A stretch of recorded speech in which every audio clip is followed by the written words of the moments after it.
Iyak lang ako ng iyak. Mahagulgul ako. Nakidnap ka ba? Nakidnap ka? Kidnap ba? Tapos iyak lang ako ng iyak. O mga kababayan, sabay-sabay po natin panoorin si VP Inday Sara Duterte straight from the Netherlands. Ganda ni VP Inday, oh.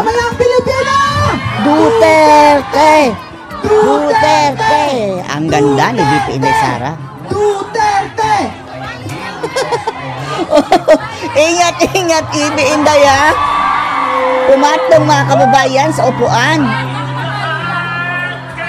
Yan ba ang upuan ni Madam Lisa Araneta?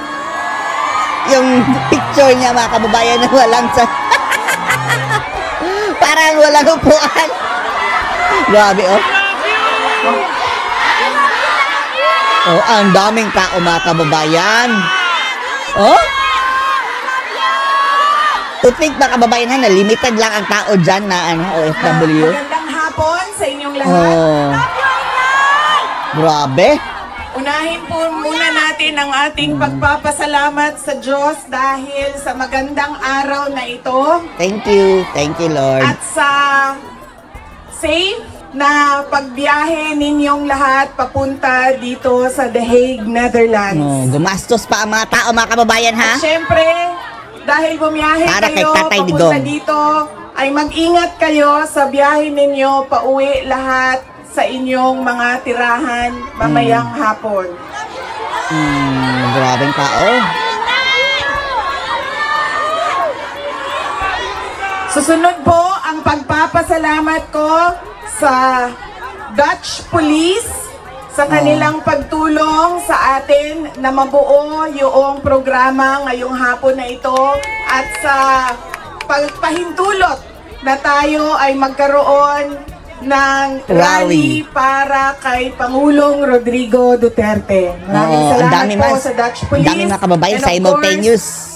Sa local pati sa Amerika. The Hague at sa Foreign Ministry ng the Netherlands. Maraming salamat sa kanila. At sa birthday ni PRRD, huwag niyo kalimutan, ha? Ang pagpapasalamat po ay mula sa akin para sa ating mga organizers ngayong hapon na ito, sa Executive Committee na nag-meeting araw-araw, iba't ibang time zone para pag-usapan kung paano natin maisagawa ang ating pagsuporta, pagpapakita ng suporta kay Pangulong Rodrigo Duterte na patiwasay at maayos ang ating pagsama-sama ngayong hapon na ito. Sama-sama, hindi babangag ha, kundi babangon tayong lahat. Duterte! Duterte! Duterte! Duterte! Duterte! Kanina, nung naglalakad ako papunta dito sa park, meron akong mga nakasalubong na mga galing Germany. Wow! At wow! Oh, naggumastos pa mga kababayan? tinanong ko sila kung gaano katagal ang biyahe mo, ma'am, papunta dito. Sabi niya, 9 hours daw. Wow! 9 hours din daw siyang babiyahe pauwi.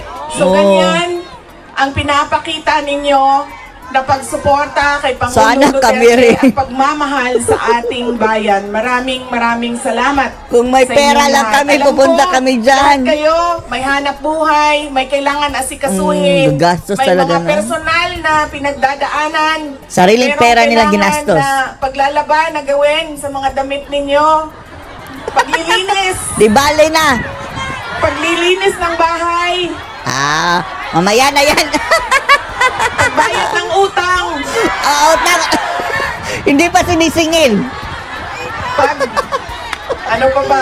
Okay lang, credit card naman, credit card. Sa buhay, doon sa Pilipinas, ay nandito kayo ngayong hapon na ito at ibinigay ninyo ang oras ninyo at panahon ninyo para mapag-usapan natin ang estado ng ating mahal na bayang Pilipinas. Kawawang mahal na bayan. Ginugulpi ng mga buhaya na itago na lang natin sa pangapangalang bangagan. Naikwento ko na ito noon, pero mas mahalaga yung kwento ngayon dahil napag-usapan namin siya ni Pangulong Duterte doon sa loob ng detention center ng ICC. Noong ako ay bata pa, lagi sinasabi ng, hindi niya sinasin yung generation ng tatay ko, 1940s, 1950s, 1960s. Hindi sila yung mga magulang 1940s. na tulad ngayon sa atin na ini-explain natin sa ating mga anak kung bakit natin ginagawa ang mga bagay-bagay. Lagi dapat may explanation. Sa kanilang henerasyon ay diretso ka lang pagsasabihan or pagalitan. Ganun yung generation nila. Nung ako ay lumalaki, lagi niya sinasabi sa akin, hindi ka tao sa paningin ko kung hindi ka doktor o abogado. Lagi niya yan paulit-ulit habang ako ay lumalaki.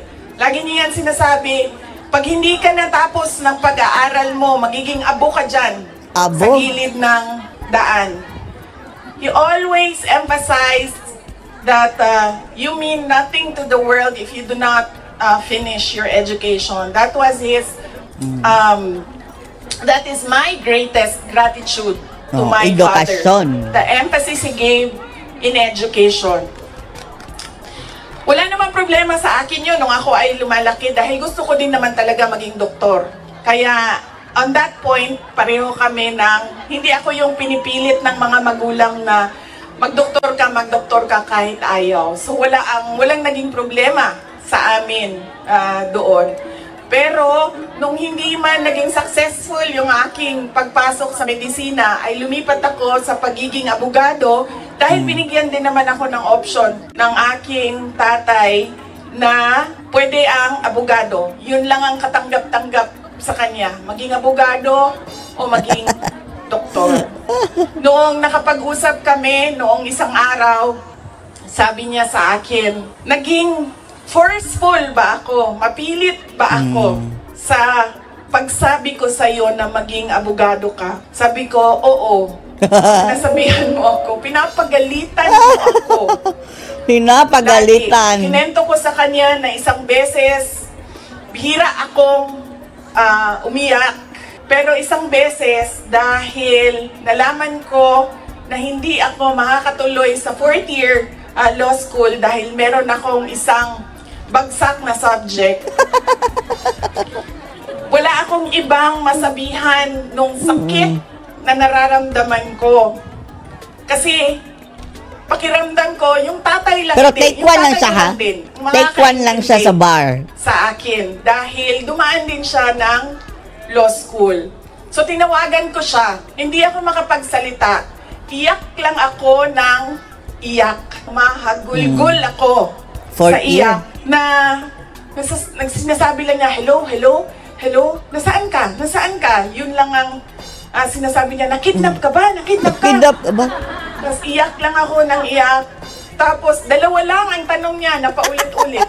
Nakidnap ka ba o buntis ka ba? Buntis! At that point na paulit-ulit na niyang tinatanong kung buntis ba ako, sabi ko na sa kanya, pa, hindi naman siguro umiiyak ang babaeng buntis. Siguro happy. Happy siya, no? Pero kung hindi pa kasal. Sabi ko, disgrasya. nahihirapan ako sa isang subject ko and pakiramdam ko, sasabit ako dito. Tapos ang sagot lang niya sa akin ay, sabi niya, yun lang pala eh, bakit mo ko tinatawagan? Mag-aral ka na. Oh. Ganon. Go back to your Ganon books. Tigas. Yung kanyang paninindigan, paniniwala at pagpipilit na ipursige ko ang aking edukasyon. Wala nang, wag ka na umiyak, mag-aral ka, magmadali lang yan. Lumabas ka Walang pag-comfort. ka, wala. Sinabi lang niya sa Mag-aral ka! Pala, Yan lang problema mo. ibaba mo na yung telepono. Ang solusyon ay mag-aral. Oh, di ba? Kaya noong ako ay naging abogado, yun din yon ang sinasabi ng kaibigan ng tatay ko sa akin na nakita niya ang tatay ko, sobrang saya. Yung araw na yun, nalaman niya na naging abogado ako, yun yung happy. Sobrang saya niya. At sinabi sa akin nung kaibigan ng tatay ko, sabi niya, Jewel hindi mo ni PRRD. maiintindihan kaming mga tatay na kaming mga abogado pag nagkaroon kami ng anak na abogado. Ganun, iba yung saya namin kapag nakikita namin na meron na kaming anak na abogado. Sabi niya sa akin doon, sabi niya, pinilit ba kita? Sabi ko, hindi lang pilit. Sinigawan mo ako at iyak mo ako ng maraming beses. Dahil sa edukasyon at sa pag-aaral. At sabi niya, di buti na lang. Dahil meron akong abogado ngayon na anak na inutos-utusan ko dyan. Kausapin tumulong niyang mga sa ICC. uwes dyan. At ngumiti siya. He smiled. And it seemed to me that it was a comfort to him that he had a daughter who is a lawyer. In fact, sabi niya,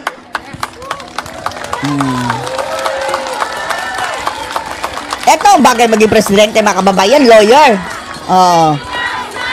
Yung iba dyan, second year college lang. Inday Sara Duterte!